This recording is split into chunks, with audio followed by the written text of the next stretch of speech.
por lind pyetja pse quhet kull ngujimit kur është shkull pajtimit. Sepse nuk e dina pajtoshin të gjithë, ata që atshin këtu, për kohën që ka qenë apo jo. Si puna gjykatës, as nuk lirojnë gjithë, as nuk dënojnë gjithë. Pra një person, kur kishte nevojë për të ardhur për të pajtu, si për vrasje flagose gjithçka, kishte drejt din, edhe din 15 ditë më shumë. Sepse kull pajtimit është qytet vetëm me bajraktarëve, siç është sot gjykata e lartë, se gjitha gjykatat e larta nuk mund quhen. Por lind pyetja, kush i ka dhënë për të hangër, kush i ka rujt apo si janë pajtu? Për t'ju dhënë me hangër i ka dhënë te parti e mi, lu pagushin nga 2 palë vetëm ushtimi, jo me para, por rikthente ushtrimin nga 2 palë, sepse siç thotë në një paragraf të kanunit lek dugaxhinit, burrni e para të dy nuk shkojnë. Do të thotë qysh se ples kanë vazhduar me marr lek, me pajtu gjaqe, ka i burrnia, ka i besa, ka i kanuni shitet njeriu. Për t'i ruajtur, ne jemi thethi i shans, katoni shans, dhe ishin 100 persona që për kohën që ka qenë janë qujt jemni e shans, si puna policisë sot, dhe drejtori Stefani nga me shpendi. Por arshin 10-15 veta, në raste shumë të ralla, rujshin 4 edhe jashtë, sepse rujk edhe plaku dhe gjaksi, si që rujt gjykata kur ka një kriminal brenda. Por 90% të rasteve nuk ishin nevojë marrë me rujt, sepse ishin best pleqve. Si që thot bota, në çdo libër që shkruan për historinë e shqiptarit, në 3 paragraf të part librit, njëri paragraf është fjala bes, se këto skemi. Për t'u pajtuar, marrën një rast, marrëm simbol djepin sepse është simboli i paqes për shqiptarët. Por kjo është 1 në 200 raste. Kur 2 palë ishin ballë për ballë me njëna tjetrën, me anën e pleqën nga të dyja palë, ju marrë ke fëmija ati që kishte bën krimin, te vllajt apo nga farefisi, sepse dëshkë me qenë çun apo djalë, siç e themi ne, sepse ai ishte trashëgimtar me kanun lek dugaxhinit. U vendos ke ndjep, u lill ke siç e kemi zakon. Dhe u kthente me kokë poshtë. Normal që fëmin me lanë shumë shko drejt dekes, por jo se vdes siç e kanë shkruar shkrimtarët tonë. Se këta thonë vdes të dera vdes të mduket u kanë dek librat. Sepse ples kanë ardhur për të falë, jo për të vrarë. Pra 2-3 sekonda na shëndjetin kështu. Atër vllai viktimës, babai kush ishte në pleqëri, pala kundër, për hir të këtij fëmijë, dhe pse ishte armiku, nuk mund ta shikonte kështu, kështu në sekonda që të jepin, do pajtë të gjaku. Por do të dalim gjatë historisë nëse nuk e ngre djepin se ka pas në rast tilla po në katin, si thot populli shqiptar. Okej që pajtuan brenda për brenda, po nuk ishte gjithë varfisi prezant. Si veproshin me qenë gjithë në një mendje, sepse ndoshta dalke dikush jashtë që thoshte, bani pleçni, sa doni se nuk ja fali gjakun.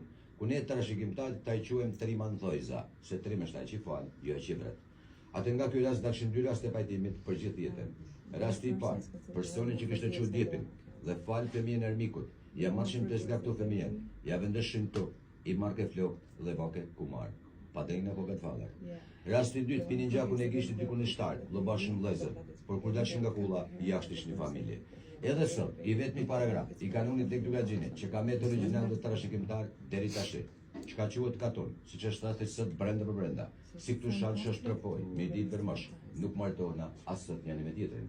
Jena vëllezër, kumari, gjë gjak. Katuni brenda për brenda nuk martohen as sot. Jemi 2 vesh, nuk martohen as mi kushri, siç është suma dugaxhinit apo rogami me valbonin. Por mos harroni se të gjithë shqiptarët një gjakut kemi. Sikur qytetarë purët jeni, brenda një apartamenti, me dëshirin e mamit e të babit, nuk martohet gjithë njëri me tjetrin, sepse linin debatet si e morë gocën filanit, kemi t'jum, kemi dalur, kena hongër, kena pi, duke diçka e pabes. Por linë pyetja, qofse nuk e ngre djepin ç'a ndodh me fëmijën. Kanë qenë raste të rralla, ka pas raste të tilla. Janë plesht ata që e kthejnë kështu, por janë ata që të shohin sy në sy. A do të ngrihesh për 2-3 sekonda me çu djepin me faqjakun. Qofse personi nuk ngrihet, e çojnë ples në sekonda, por ai ka një dënim sepse ka ofenduar plakun, siç ofendon gjyqtarin sot. Dhe ofendimi vjen nga një paragraf, që do të thotë sa prat person ky fëmijë ka vdek, pavarësisht nuk e lën kanuni dhe pleqt. Dhe dënimi ka qenë ky, dhe pse ka qenë pjesë e viktimës, për 1 vit nuk ka guzu ku i me shkomran, as ka guzu kush t'i shkoj. Është sjell në përkatën gjithë ditën, po jo takim me persona. Ku te kanuni lek dugaxhinit quhet leçitje. Leçitje në gjerglisht në gjuhë letrare do të thotë lënën punë vetë për gabimin që ka bërë.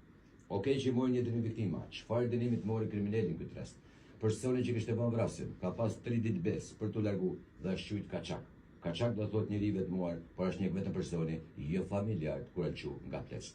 Dhe kaçak në gjerglisht do thotë kaçaik, se po nuk mor me gjerglisht në dorë ishte Shqipërisë nuk do shurvet.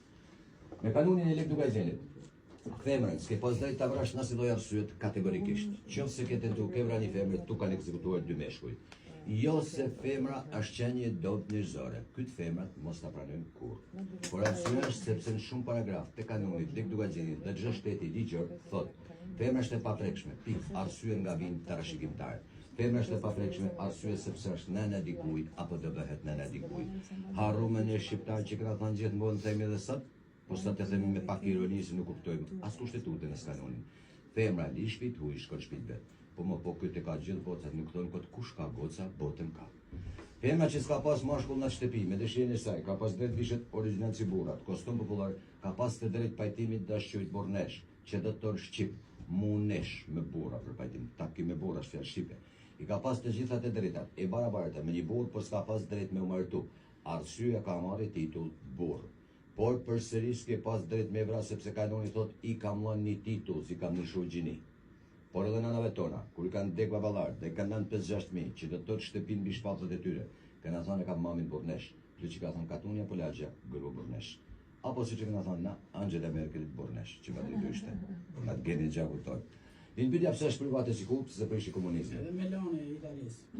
Është më ndryshe. Në vitin 1939 në mars është kërkuar nga zogu për të blesi kull dhe nuk është nga gjyshi.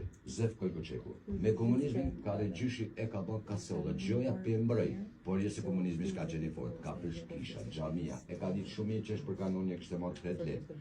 Por komunizmi nuk e lojti, sepse kishte shkruar bota për të, siç ka shkruar Edi Durham, librin e saj, Haj Albania quhen kulla prandorëve, do thotë vendi pasunduar, gjerman, holandez dhe më radh, e la komunizmin të zbrazur si ishte pjesë e kulturës.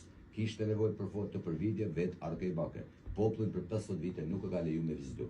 Edhe me demokraci, është kërkuar për të kaluar në shtet apo për ta shit nuk ka pranuar. Arsyeja ku pajton gjaqe, kisha, xhamia nuk shiten se në bikët shajta. Dhe sot ju ndodheni në theth të Dugagjenit ku Dugagjen Duk është titull, Duka Djuk. Gjithmonë titujt vendosen on me së në fund, siç e ka shtatorja Skënderbej në përbot nuk i thot kush Skënderbej, por Gjergj Kastriot Skënderbej. Keni të drejtë pyetje. Mos bëshë gjithë nga e pyetje 15 ditë jeni këtu. Me shpenzime të gjëra? Po aty, ka